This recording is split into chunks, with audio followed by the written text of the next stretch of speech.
第三题，了解什么儿？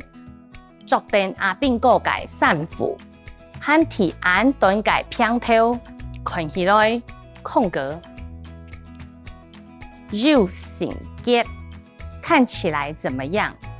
又成结，来看看选项。第一章，坚固、稳固的意思。第二章，顺良，是个性很单纯善良。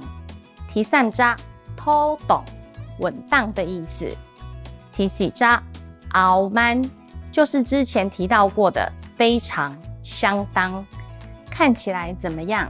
相当有个性。在了解4个选项的意思后，我们在这题的答案就是先 C。我们来念念看这个句子有没有通顺。了解什么儿？昨天阿炳哥解散符，和提案短解偏头，看起来傲慢又成结。第四题，用板解天时。你做乜解弄定來？唔溜直落下。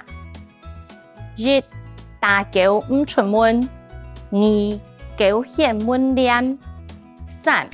打皮按狗性。4. 狗配火叉。這題4題出解動物침투。第一章打狗唔出門，偷盜有講過，表示天時唔係當好嘅意思。第二章狗顯滿臉，就是講想口熱狀態，因為狗會顯滿臉嘅時節，搶走的用到幾個在，所以也係想口熱狀態。第三章打皮按狗性，就是講有些狗可能都是要嚟，就得主人嘅順風。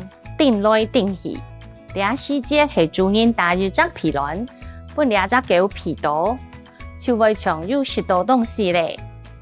這做的用翻譯來解釋，講一些不實際的話來敷衍。第四章狗配火叉，你就想象一隻狗對着火車狂吠，會發生什麼事？就是徒勞無功嘛。